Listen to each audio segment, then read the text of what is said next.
Com esteu?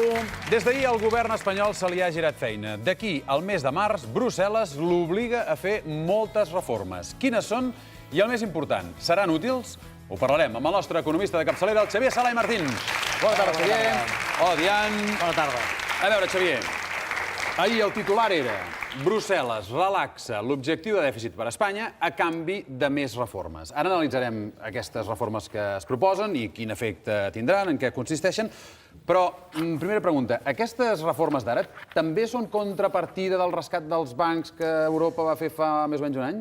Exactament. A veure, aquí, recordeu, fa un any que teníem un debat, no només en aquest programa, sinó a tot arreu, hi havia un debat de si Espanya estava sent rescatada o no estava sent rescatada. Els ministres deien que era, recordeu, un préstamo en condicions favorables. La discussió no és semàntica, perquè un préstamo en condicions favorables vol dir un préstamo amb tipus d'interessos baixos, un rescat vol dir un préstec amb tipus d'interessos baixos i, a més, has de fer tota una sèrie de coses.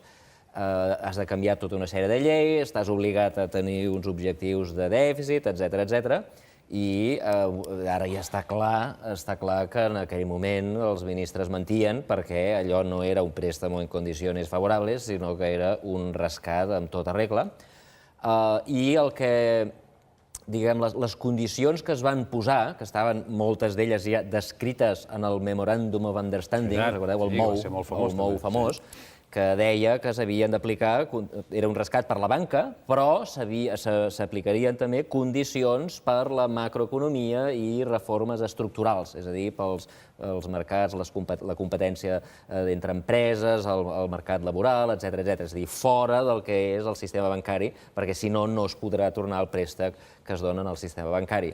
La lliçó principal que vam aprendre ahir és que Europa no se'n fia d'Espanya. Les condicions que posen i que ara discutirem no són noves. El que és nou és que ara es recordin a Espanya que havien d'haver estat fent això, no ho han fet, i ara, com que no se n'en fien, no només diuen heu de fer això, això i això, sinó que diuen quan. Diuen que a partir d'aquest dia aquesta llei ha d'estar feta, a partir de l'altre dia això ha d'estar sobre la taula. I per tant ara sembla que s'hi posaran en sèrio.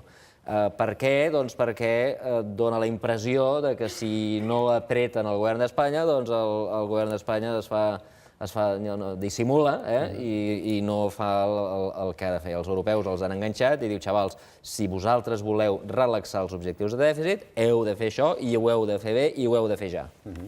Per tant, d'una banda ha de ser el rescat, que diríem la part en què Brussel·les dona alguna cosa, també donen un relaxament del dèficit, que mirem-ho, perquè també es tracta d'anar fent un escalat. Des d'ara i fins al 2016 haurem de complir amb aquestes xifres.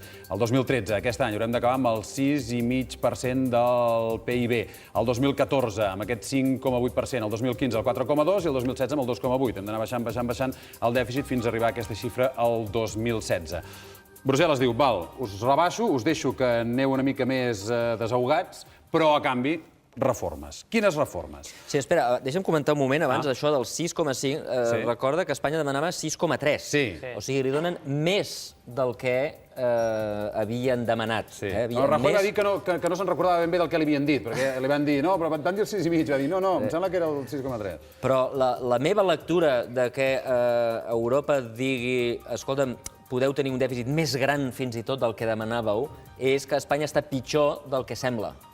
O sigui, això, diguem, és una bona notícia pels que volen que el dèficit estigui més relaxat, pels que han de fer retallades que de sobte no hauran de fer tantes retallades, però és una mala notícia per dues raons. Primera, perquè, com ja he dit, es dona la impressió que els europeus diuen, escolta'm, aquest any, xavals, us baixarà la recaptació fiscal. De fet, les dades que tenim de l'abril ja demostren que els ingressos de l'Estat han baixat en picat. Ha baixat la recaptació de l'IVA, ha baixat la recaptació de l'IRPF, ha baixat la recaptació de l'impost de societats. Per què? Doncs perquè la crisi econòmica és molt més bèstia del que semblava i, malgrat que han pujat els impostos, malgrat que han pujat l'IVA, recaptem menys d'IVA. Recordeu que aquí vam explicar la famosa corba de Laffer, que tu puges els impostos, això destrueix tant l'economia que fa que la gent acabi pagant menys i clar, si la recaptació fiscal baixa, doncs el dèficit automàticament és més gran. I això, els europeus, que sembla que tenen dades bones sobre Espanya, em sembla que és el que ens estan dient. Ja sabem que la cosa està pitjor del que ens diuen els ministres. De fet, és fins i tot difícil que compleixi aquest 6,5. És possible. I deixa'm recordar una cosa, perquè parlem molt de retallades. Això és el dèficit permès, que vol dir que el conjunt de les administracions de l'Estat gastaran, o poden gastar, si no m'equivoco, 6,5, són 65.000 milions d'euros més dels que ingressaran. Ho dic perquè parlem molt de retallades, però això és gastar molt més del que ingresses cada any. I aquest és el segon punt que volia anomenar. Degut a que gastaran molt menys del que ingressen, vol dir que s'hauran d'endeutar. I aquesta és la segona dada negativa, o la segona notícia negativa. Escolta'm, és veritat que avui dia, durant aquest any, no hauran de retallar tant amb sanitat, amb Mossos, etc. No hauran de retallar tant. És veritat que no hauran de pujar impostos, tot i que ja veureu que Brussel·les també recomana pujar impostos, però això ens perjudica demà, perquè clar, aquests 65.000 milions que demanarem prestat els haurem de tornar aviat amb interessos. És a dir, l'any que ve, automàticament, la partida d'interessos pujarà. I la partida d'interessos, que en aquests moments és de 40.000 milions, Espanya està pagant 40.000 milions, la Generalitat està pagant 1.900 milions d'euros en interessos, clar, aquesta partida cada vegada és més gran. I, per tant, pagant els mateixos impostos, tindrem menys per sanitat, menys per educació, perquè els interessos cada vegada seran més grans.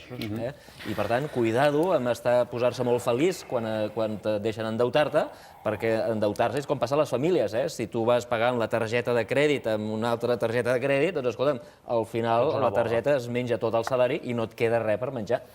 Per tant, per evitar que anem havent de demanar diners, que haguem d'anar-nos endeutant, es proposen unes reformes que en principi haurien de permetre estabilitzar-nos i no tenir tant patiment. Exacte. L'objectiu és créixer. L'objectiu, ja veiem que, escolta'm, ja pujar impostos més, tot i que insisteixo que també faran pujar impostos, però diguem allò de l'austeritat ja no és la solució. El que hem de buscar és créixer. Si Espanya creixés al 3-4%, ningú es preocuparia del dèficit i del deute. El problema és que tens un dèficit i tens un deute molt elevats i cada vegada és més pobre. Creixement negatiu per 7 trimestres consecutius. Ja portem 7 trimestres anant enrere com els crancs. Vol dir, cada any Espanya és més pobra i, per tant, cada any tens menys possibilitats de pagar. El deute se't va fent cada vegada més gran i cada vegada tens menys diners per pagar-lo. Per tant, és una bola de neu que pot acabar destruint tota l'economia. Per evitar-lo, el que cal fer és no parlar més d'impostos, sinó comencem a créixer. Escolta'm, si creixem al 4%, ningú es preocuparà d'això. Per tant, com creixem al 4%? I és amb aquesta visió que hem d'analitzar, és amb aquesta manera de veure les coses que hem d'analitzar les mesures. Doncs mira, mirem aquestes mesures, les hem dividit en 5 grans grups, les propostes que fa la Comissió Europea. Més eficiència en la despesa, reforma de les pensions, revisió d'impostos, acabar la reforma laboral i augmentar la competitivitat. Si et sembla, anem punt per punt i comencem per aquesta. Més eficiència en la despesa. Això què vol dir? Bé, doncs que s'ha de gastar, no només gastar menys, sinó gastar de manera més intel·ligent. Hi ha una gran quantitat de despesa que és tirar els diners a les escombraries i aleshores diu heu d'intentar reduir aquest tipus de despesa a diversos nivells. Per exemple, es queixen molt de la despesa sanitària. La despesa sanitària cada vegada és més gran i anirà pujant perquè cada vegada hi ha més avis. Els avis, òbviament, estan més malalts que els joves. Cada vegada hi haurà més jubilats, cada vegada es gastarà més i, per tant, s'ha de controlar la despesa sanitària i, en particular, es queixen molt de la despesa sanitària, és a dir, la despesa que fan els hospitals en farmacèutiques. Això suposo que vol dir que intentem gastar en genèrics, intentem no receptar coses inútils, intentem receptar una pastilla i no donar-ne 30, etc. Vol dir copagament, vol dir, compte amb la despesa pública. Ara representa que és el govern espanyol que ha de decidir com racionalitza aquesta despesa. És a dir, Brussel·les no diu facin copagament o facin servir genèrics o facin servir el que sigui, sinó que diu racionalitzar, que vol dir retallar. Això és una de les coses que menys m'agraden del que van fer ahir, perquè diuen s'ha de fer això, però no diuen com s'ha de fer. de reduir despesa. Bueno, què vol dir de reduir despesa sanitària? Exactament quina despesa? Perquè, clar, la despesa sanitària n'hi ha molta que no és inútil, que és útil, i, per tant, retallar-la comportarà problemes. O sigui, haurien de ser més clars i dir, no, això és inútil, i, per tant, això s'ha de retallar fora, ràpid, i es fa així. I això ho deixen una mica al núvol, no sabem ben bé què vol dir. Què més coses hi ha dintre d'aquesta de la reducció de la despesa? Una altra cosa és deslligar molts dels costos, també en la reducció, en la més eficiència en la despesa, és reduir, diguem, el que es diu desindexar. És a dir, fins ara hi ha moltes despeses, per exemple, els salaris dels funcionaris, o els salaris dels ministres, o els salaris dels parlamentaris, que van lligats a la inflació. Si puja els preus 3%, automàticament els salaris dels funcionaris pugen un 3%, o un 3 i una mica més. Això fa que sigui molt difícil, com que això està posat a la llei, doncs sigui molt difícil baixar determinats preus, o determinats salaris, o determinats costos, i Brussel·les diu que això s'ha d'acabar. Una altra cosa que diu que s'ha d'acabar són les megainfraestructures inútils. Els programes que aquí veiem a nosaltres a la televisió dels presidents de diputacions inaugurant aeroports i dient-li en el net, mira l'aeropuerto de l'abuelo, i totes aquestes despeses, que després no hi ha mai cap avió, aquests aves que hi ha 19 passatgers al dia, aquestes autopistes buides i de franc, etc. Tot això nosaltres ho veiem i ens quedem així, ells també ho veuen, els mateixos reportatges els fan allà, i escolta'm, quan els alemanys veuen això diuen però aquests espanyols estan bojos, prou l'AVE que vagi al poble del president, el primer AVE que va haver-hi va anar de Madrid al poble del president, que era el González, ara l'últim AVE és el que va de Madrid al poble del president, que és Galícia. Hòstia, prou de fotre AVEs cap al poble.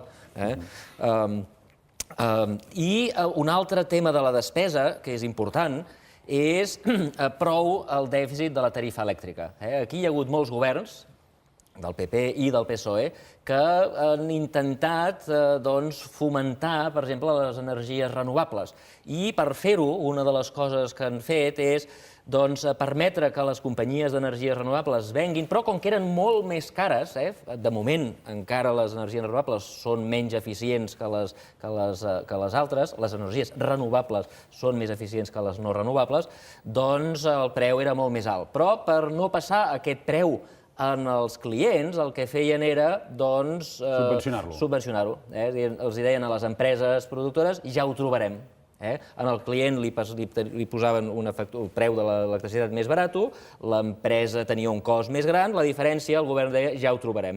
I ja ho trobarem vol dir deute. I clar, ja ho trobarem, any rere any, ara resulta que hi ha un forat de 30.000 milions.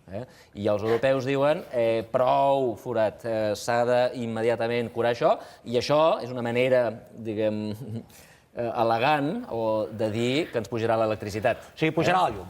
Pujarà la llum. Vinga, això ja ho tenim. Per tant, perdona, 40.000 milions en interessos i 30.000 que deuen a les elèctriques, seria això? I en portaríem 70.000, més el dèficit dels bancs. En un moment són 70.000, perfecte. I la llum amunt. Això pel que fa a la despesa. Anem per la reforma del sistema de pensions, que aquesta és una peça clau i que preocupa molt. Abans de començar, el públic em deia que parlarà de les pensions. Sí, parlarem de les pensions. A veure, el sistema de pensions té 3 problemes. Un que mencionem sempre aquí, que és el baby boom. Després de la Guerra Mundial, a tot arreu del món, a tot arreu d'Occident, els pares i les mares es van dedicar a tenir fills i vam néixer nosaltres. La generació que va des de l'any 45-46 fins als mitjans dels 60, tota una gran generació, molts nens. Nosaltres tenim molts germans. El problema és que després nostra ve una generació molt petita. Nosaltres tenim 4 germans i només tenim 1,2 fills. I, per tant, la generació que ve després és petita. I el sistema de seguretat social consisteix en agafar els diners dels joves i donar-los als grans. Clar, si hi ha pocs joves i hi ha molts grans, doncs el que queda per cada gran, per cada jubilat, és molt poc. I, per tant, s'anticipa que quan nosaltres ens jubilem, i els que es van néixer als anys 45 ja comencen a tenir 65 anys, ja comencen a jubilar-se, això és un problema. Per solucionar aquest problema, recordeu que es va fer un fons un fons de la Seguretat Social perquè, diguem, quan es jubilessin aquesta gent se'ls hi donarien els diners que ens havíem estalviat durant aquests anys, però ja sabem que aquest fons el van polir, van fer allò del Bart Simpson de posar pagarés en lloc de diners. Ja passaré també, ja passaré i... Ja ho trobarem. Ja ho trobarem. Per tant, aquest és un problema que s'ha intentat solucionar, però no s'ha solucionat. El segon problema de la Seguretat Social és que l'esperança de vida va pujant. Més o menys, l'esperança de vida, és a dir, els anys que viurem cadascú de nosaltres, cada any és més gran. Cada any vivim, abans, diguem, quan es va crear la Seguretat Social, l'esperança de vida era 65 anys i, per tant, la Seguretat Social gairebé no pagava res, perquè el dia que anaves a cobrar et mories. Doncs ara estàs 5 anys, 10 anys, 15 anys, cada vegada hi ha més gent, molts anys cobrant, i clar, el que acaba pagant una persona normal, la persona mitja espanyola, és molt menys, el que acaba contribuint quan és treballador, és molt menys del que acaba traient perquè viu molts més anys. I això diuen que això s'ha d'acabar, s'ha d'introduir factores de sostenibilitat, que es diu. Factors de sostenibilitat vol dir, bàsicament, que la pensió, d'alguna manera, no diu com, però d'alguna manera ha d'estar lligat a l'esperança de vida. Per exemple, s'hauria de fer, una de les coses que es podria fer, que recomana Brussel·les, és que ara mateix l'esperança de vida, la jubilació seria 65 anys, però com que l'esperança de vida augmenta més o menys en 50 dies cada any, doncs l'any que ve l'edat de jubilació serà 65 anys i 50 dies. I d'aquí un any serà 100 dies. Així anem equilibrant, no? I cada any va augmentant, de manera que la gent que es jubili d'aquí 20 anys, doncs es jubilaran als 70, però les àvies d'avui, que no es preocupin, perquè això no els afectarà a elles, això afecta a nosaltres, ens afecta a nosaltres quan ara siguem avis. Ara falta veure si quan tinguem 80 anys podrem continuar treballant. Bé, perquè si es va tirant 50 dies, arribarà un moment que la gent treballarà amb 90 anys. Això pot ser, però clar, perquè l'edat de jubilació pujant de 50 dies en 50 dies cada any fins que arribar a 80 tardarem segles, Home, segles tampoc.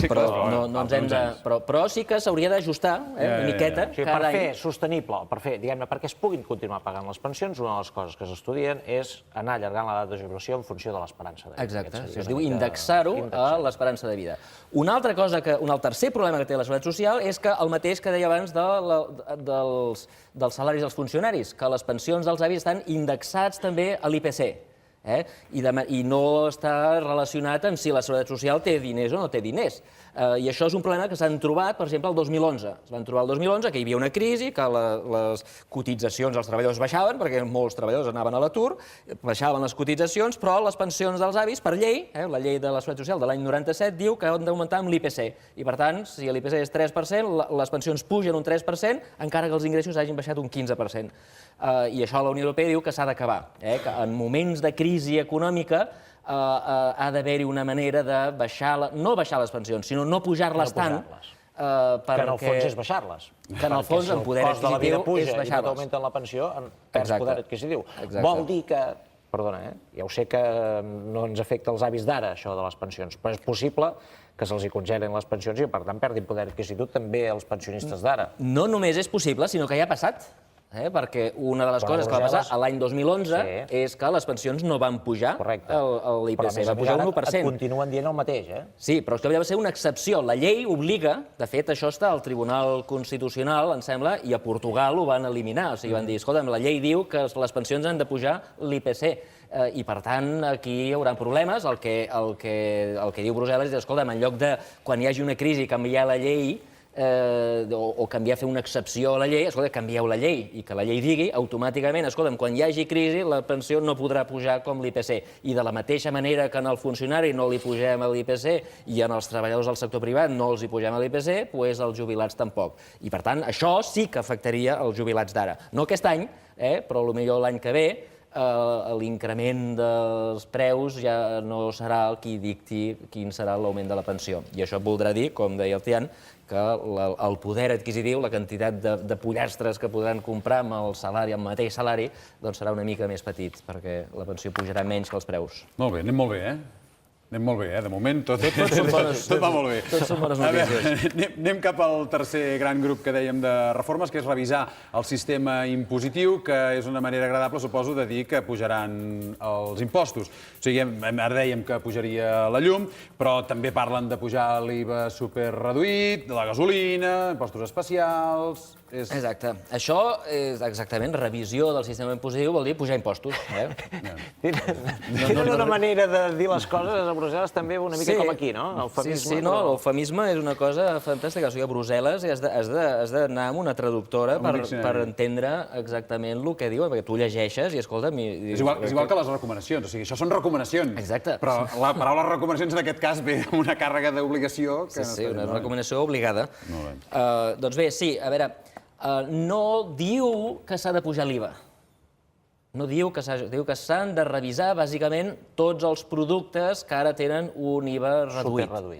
Però, clar, si vosaltres mireu quins són els productes que tenen un IVA reduït, hi ha el menjar, els aliments, l'aigua, per tant, a més de que ens pujarà la llum... Coral i jo, que portem lentilles, ens costarà més car a partir de ja fer aquest programa, perquè si no, no veurem molta despesa farmacèutica i sanitària també té IVA reduït, això també pujarà. És a dir, és el que diuen que a partir d'ara passin a tenir un IVA normal del 21%.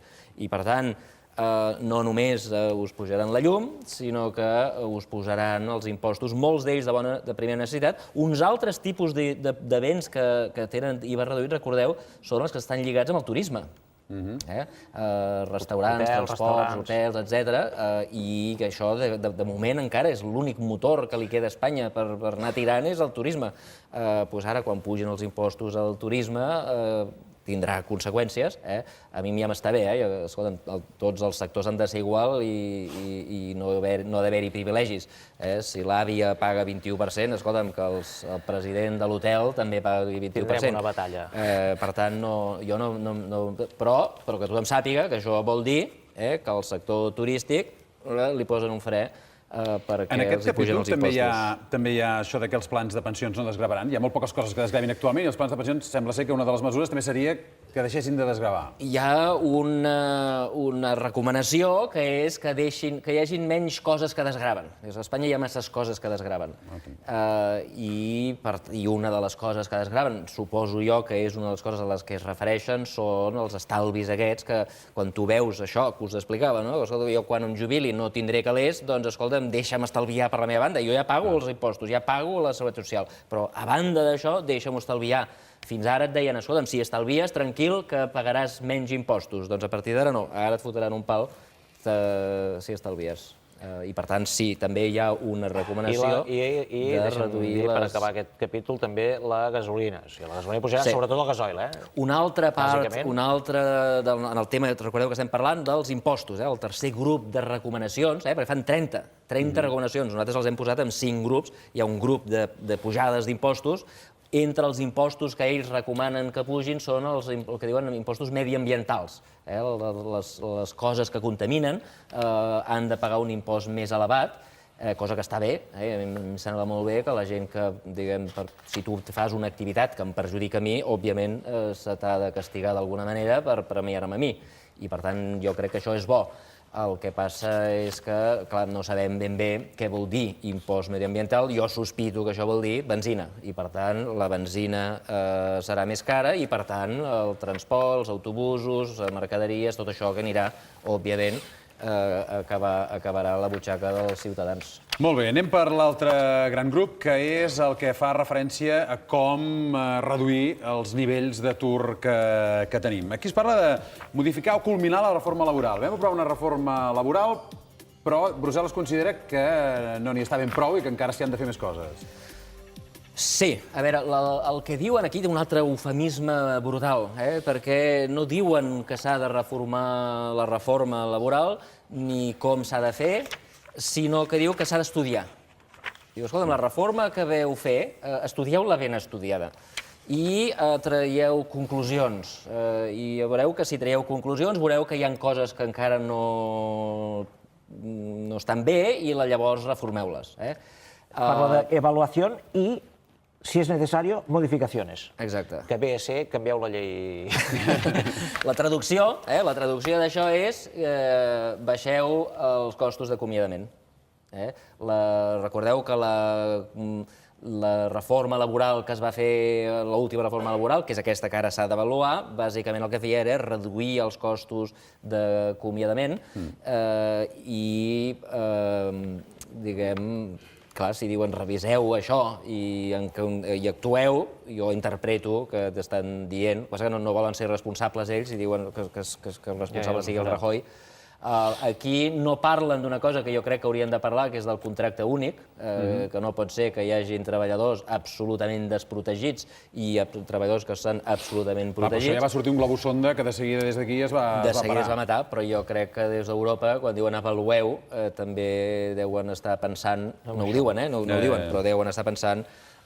El que sí que diuen clarament, això sí que ho diuen clarament, i diuen, escolta'm, heu de reforçar les polítiques actives d'ocupació. Polítiques actives d'ocupació vol dir que el govern ha d'ajudar a trobar feina. A trobar feina, ha d'ajudar la gent específicament. Això és el que fa l'INEM, no? Sí, és el que hauria de fer l'INEM. És el que feia l'INEM, ja no existeix, però sí, el que hauria de fer el govern és ajudar a la gent i no ho fa bé. I aleshores diu, us heu de modernitzar, heu de ser més eficients, heu de millorar les tecnologies, us heu d'apoyar amb empreses privades, les ETTs, que sí que funcionen millor, però heu de trobar feina. Sobretot, heu de trobar feina. Espanya té un problema molt greu, que és el dels treballadors no qualificats. El 35% dels aturats no estan qualificats. I, per tant, els costa moltíssim trobar feina, perquè avui dia gairebé trobes un enginyer per fer de cambrer. Per tant, un que no és enginyer, doncs, escolta'm, sempre agafen la gent que està més educada, encara que estigui fent feines per sota del seu nivell de qualificació.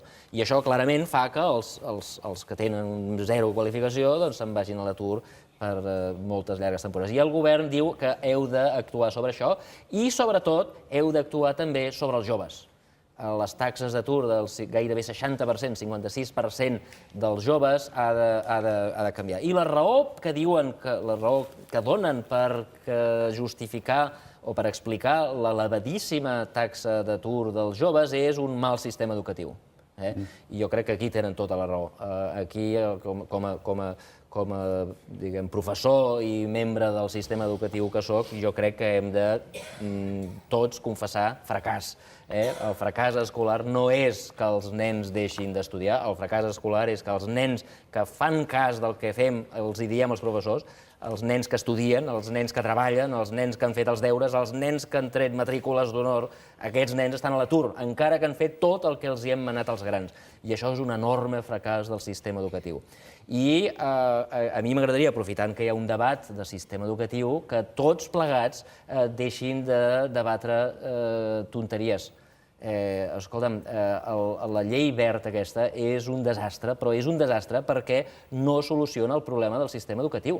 El tema del català és un greu problema, que hem de defensar el català, però el que ens hauríem d'emprenyar de veritat és, escolta'm, que els nens catalans, quan surten del sistema educatiu, no són pitjors que els espanyols, però són un desastre també, 56% d'atur, i això no és acceptable. Aquí un dia vam discutir, vam explicar que hi ha uns grans debats en els fòrums educatius de tot el món de maneres d'incorporar les noves tecnologies, de maneres d'entendre la nova psicologia dels nens que ja neixen enganxats amb un iPad. Tot això s'ha d'incorporar en el sistema educatiu i acabem de fer una llei i encara no ha estat aprovada per les Corts i ja és obsoleta. Per tant, tirem-la a la bessura, a les escombraries i comencem de nou, i això Brussel·les s'hi està posant seriosa. Escolteu, el sistema educatiu espanyol ha de canviar i el problema no és la religió ni que el ministre haga exàmenes des de Madrid, aquest no és el problema. El problema és que no estem ensenyant el que s'ha d'ensenyar i això s'ha de canviar. Molt bé, i anem per l'últim gran grup de reformes, que és fomentar la competitivitat. Sí. Que això, vaja, si l'economia ha de créixer, ha de ser més competitiva, no? Ha de ser més competitiva i, bàsicament, la paraula que m'agrada no és competitivitat, tot i que la competitivitat està bé, és productivitat, hem de ser més productius. Una de les raons per les quals la taxa d'atur és elevada és que durant uns anys de la bombolla els salaris van pujar, sobretot perquè la construcció tibava dels treballadors, s'emportava la gent del Capravo, s'emportava la gent de les universitats i tots anaven a la construcció, i els altres, si volien competir, havien de pujar salaris. Avui desapareix la construcció, queden els salaris alts, però els salaris no han pujat perquè la gent produïa més, els treballadors produïen més, sinó perquè hi havia aquesta competència brutal de la construcció. Ara mateix la productivitat és molt més baixa que els salaris. I quan el salari, diguem, la productivitat és el que el treballador aporta a l'empresa. El salari és el que l'empresa li dona al treballador. Quan el que el treballador dona a l'empresa és menys del que l'empresa li ha de pagar, l'empresa diu, tu al carrer. Però en el fons estàs dient que Europa està demanant que es baixin sous en el sector privat? No. No, Europa està demanant això. Hi ha molta gent que competitivitat, quan el salari és més alt que la productivitat, hi ha dues maneres d'igualar. Una és baixar salaris, que és la dolenta, i això és el que vull intentar dir. La solució no és baixar salaris, no és una devaluació interna, tot i que si no es fa l'altre serà l'única manera. La solució és augmentar la productivitat, fer que amb les mateixes hores de feina un treballador sigui molt més productiu. Quan passi això, els empresaris contractaran treballadors i, per tant, aquest és l'objectiu amb el que, diguem, a dins del qual s'ha d'entendre tota la sèrie de propostes que jo englobo en el tema de competitivitat. Una d'elles és el que anomenen mercat únic. I aquí m'agradaria fer un parèntesi. És una cosa que ens espanta molt aquí. Quan ho sentim hi ha alguns partits que diuen mercat únic, ja estan una altra vegada amb la cosa única, diguem-ne. Sí, però jo el que vull dir és un mercat únic europeu. Poseu-vos en el cap, imagineu, penseu, imagineu un empresari xinès que està decidint entre invertir, fer una fàbrica a Europa o fer-la als Estats Units. Ell s'adonarà que si se'n va als Estats Units i es posa la fàbrica a Indiana o a Nova York o el que sigui, d'entrada, per exemple, haurà de comprar un telèfon mòbil, el mateix li servirà a tot arreu, un advocat, un comptable, tot de serveis que contractarà, tots seran un per tot el país. Si ve a Europa, n'haurà de contractar 27, perquè si ell se'n va a Alemanya i es compra un telèfon, el dia que passi la frontera i se'n vagi a un altre país d'Europa, li fotran unes bufetades amb el roaming, perquè la companyia telefònica serà diferent, li fotran unes bufetades amb els advocats, perquè s'haurà de comprar un altre advocat, perquè les lleis són diferents, un altre comptable, un altre de tot, un altre gestor, n'ha de comprar 27. I clar, mentre tinguem 27 mercats, malgrat que nosaltres els europeus diguem que tenim un mercat únic, no tenim un mercat únic, sobretot en el tema serveis. I per tant, diguem, quan els europeus recomanen mercat únic, jo estic d'acord, hem de fer mercat únic, però hem de fer un mercat únic europeu. Diguem, a Espanya, a nivell espanyol, ja hi ha bastant mercat únic. Tu tens el teu telèfon, el teu Movistar, et serveix de tot arreu i no pagues roaming. El roaming el pagues quan vas a França. Per tant, el mercat únic, sobretot en el mercat de serveis, és important. Una altra cosa que recomanen, i que jo estic d'acord, tot i que segur que el 90% dels oients em criticarà, perquè els catalans som molt d'això, és es protegeix excessivament el petit botiguer. L'horari laboral, impedir que s'obrin grans superfícies, diguem, la competència és bona i quan es restringeix la competència a través del sistema polític, com es fa amb els petits botiguers, jo crec que és un error, perquè tots acabem sent menys eficients, això perjudica els consumidors, que acaben pagant un preu més elevat, perjudica els consumidors perquè no poden anar a comprar quan poden, sobretot les dones, que cada vegada més han de fer bogeries per comprar, perquè les hores de treball i les hores de comprar coincideixen, i per tant jo crec que això els europeus tenen raó. I aleshores també, diguem, liberalitzar la competència en molts sectors professionals que ara estan protegits. Aquí es va fer un gran esforç amb les farmàcies, recordeu, quan es va dir, escolta'm, liberalitzem les farmàcies, que hi hagi més permisos de farmàcies, que puguin obrir més hores. Aleshores també va haver una gran discussió, no, és que s'arruïnaran perquè les pobres farmacèutiques no podran obrir a les 4 del matí. Escolta'm, ara hi ha farmàcies que obren 24 hores al dia, n'hi ha que n'obren 12, n'hi ha que obren quan els dona la gana, escolta'm, i no passa res. Tots hi sortim guanyant, perquè ara, et recordeu abans que, escolta'm, per trobar una farmàcia a la nit havies de fer unes excursions, ara això ja no passa, i això que ha passat a les farmàcies doncs ha de passar als advocats, ha de passar als comptables, ha de passar a molts serveis professionals. Això és el que recomana la Unió Europea. Doncs no sé, clar, tot això forma part també d'un canvi d'estructures mentals, perquè estem tots acostumats, hem viscut tots d'una manera i ens hem organitzat d'una manera i hem funcionat d'una manera, que ara de cop i volta això ens obliga a canviar moltes de les coses que teníem apreses i que ens semblaven que era el que havia de ser. Sí. I resulta que moltes coses no són el que havien de ser, o almenys per les circumstàncies d'ara. Sí, el que passa és que la vida ja havia canviat, o sigui, el món ha canviat, i quan nosaltres estàvem al mig de la bombolla no ens vam adonar. O sigui, el món canvia quan de sobte... Al món hi ha 7.000 milions de persones, 7.000. En les últimes dècades hi ha hagut 4.000 milions de persones, que són els asiàtics, 1.300 milions de xinesos, 1.200 milions d'indis, 300 milions d'indonesis, i ves sumant, coreans. Escolta'm, que de sobte s'han dedicat a fer el mateix que nosaltres, amb una qualitat molt superior i a un preu molt més reduït. Tu no pots competir ja, per més que tu tota la vida t'hagis dedicat a fer teles o cotxes, tu no pots fer el mateix que feies ara perquè els tios foten cotxes millors i teles millors a meitat de preu. I per tant tu has de canviar. T'ha funcionat fins ara, però tu has de canviar. Això no vol dir que no facis teles o que facis cotxes, però s'has de fer de manera diferent. El que t'ha funcionat fins ara ja no funciona, i el que passa és que tot això que havíem d'haver fet fa 10, 15 anys no ho vam fer perquè la bombolla ens va cegar. La bombolla ens va fer veure que les coses anaven bé i el moment de fer les reformes era llavors. Si ho haguéssim fet llavors, avui dia ja tindríem els resultats. Si haguéssim fet un sistema educatiu llavors per competir amb els coreans, avui dia ja el tindríem. El que passa que, clar, va passar la bombolla, no vam fer res, va començar la crisi, no vam fer res, perquè aquí, al principi de la crisi, jo ja explicava tot això de l'educació, i la resposta que sempre se'm dona és que esto tarda muchos años. Sí, tarda 5 años. Però si haguessis començat el 2007 ja ho tindries, perquè la crisi ja portem 6 anys. Les coses que tarden 5 anys ja estarien fetes i ja estarien donant resultats. I els primers nens del nou sistema educatiu ja estarien sortint més ben preparats i capaços de competir amb els coreans. I ara els hi posen aquestes presses d'aquest calendari que els hi hem posat, que hi ha d'haver coses fetes al juliol, hi ha d'haver coses fetes al setembre... Sí, calendari, perquè clar, totes aquestes reformes ara ha passat un any, diguéssim, sense que no s'hagi fet pràcticament res, i ara el juliol, reforma laboral i pla d'ocupació.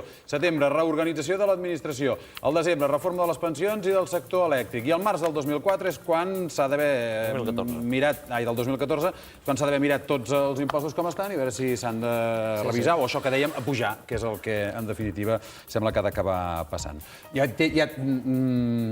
Es podrà fer amb aquests terminis o no? No sé, això depèn dels ministres i de les Corts i de la gent que... Xavier, perquè és que avui, Déu-n'hi-do, totes les alegries que ens has donat, desdramatitzem-ho no, perquè no es pot desdramatitzar perquè és la realitat que hi ha. Però parlem d'una altra cosa, una mica més simpàtica. Fa 15 dies, a més perquè hi ha una certa expectació, hi ha gent que ens ho pregunta, quan acabareu allò que vau començar?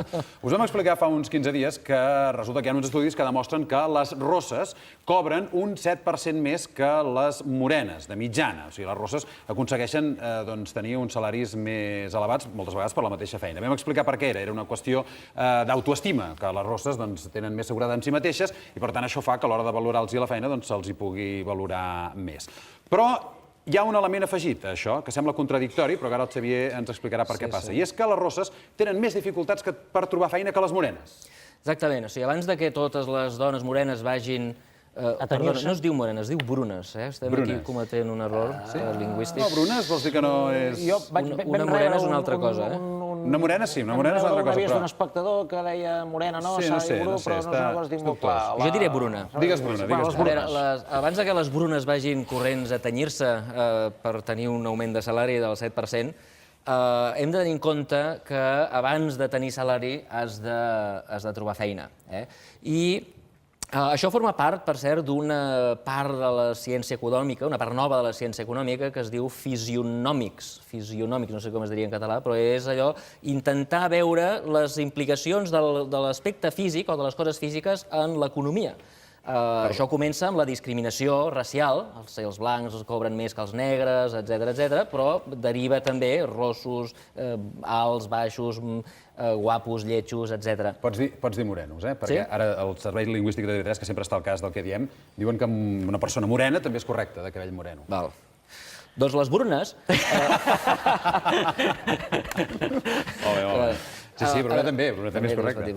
Doncs, escolta'm, abans que les brunes vagin a tenyir-se, s'ha de tenir en compte que s'ha de trobar feina. I aquí hi ha un problema greu. I és que hi ha hagut investigacions que miren la probabilitat que tu tens quan envies un currículum de que et truquin per fer l'entrevista. I el que han fet aquests experimentalistes ha estat enviar el mateix currículum, un sense foto, perquè no és obligatori posar foto al currículum, un sense foto, el mateix currículum, la mateixa experiència, les mateixes notes, tot igual, amb una foto d'una rossa, d'una noia guapa, i el mateix currículum amb la foto d'una noia lletja. I el mateix amb els homes. I s'han adonat que el mateix currículum rep moltes més respostes positives, és a dir, et truquen per venir a fer l'entrevista, diguem, depenent de si poses foto o si no poses foto. Però, contràriament al que podria semblar, els qui criden més, els que et truquen més, amb una probabilitat més elevada, no és a les noies guapes, sinó a les lletges i a les que no posen fotos. A les guapes i a les rosses les discriminen. I per què? I aleshores, clar, aquests investigadors van dir, ostres, com pot ser, no? Perquè si després un cop les veuen i els donen feina, els tenen un salari més elevat, perquè són noies que tenen més confiança, perquè són noies que tenen més capacitat de lideratge, etc., sobretot per l'autoconfiança, com pot ser que les discriminin. Llavors van i miren a l'altra banda del telèfon qui hi ha. I veuen que la discriminació bàsicament passa quan el cap de recursos humans de l'empresa és una dona. És a dir, quan el de recursos humans és una dona i veu una dona guapa, no la crida. Això és científic, Això és científic, és una estadística. Un experiment que s'han fet. És com si les dones que treballen en recursos humans tinguessin gelos, no volguessin competència dins l'empresa, no se sap. En canvi, quan el cap de recursos humans és un home, aleshores criden igual a les guapes, les lletges... igual. L'home no discrimina, però en canvi la dona sí. Les caps de recursos humans femenines discriminen contra les dones guapes. És una curiositat, jo no sé per què ho fan, però és així. Molt bé. Haurem de parlar amb alguna cap de recursos humans. Jo no voldria opinar sobre el tema perquè és un tema delicat que després porta conseqüències. I ens queda pendent el tema dels calbs, però no tindrem temps, avui tampoc. No tindrem temps de parlar de calbs. No. Els calbs resulta que també cobren més i són molt més interessants i molt més... Això fa dies que ho estem dient i encara no sabem per què. Però encara no sabem per què, ens ho ha d'explicar però no tenim mai temps. La setmana que ve, o quan puguem, que no hi hagi un tema tan gros com avui teníem, a veure si podem aprofundir sobre això. Xavier, moltes gràcies. Aquest aplaudiment pel Xavier Sala Martín. I marxem cap a...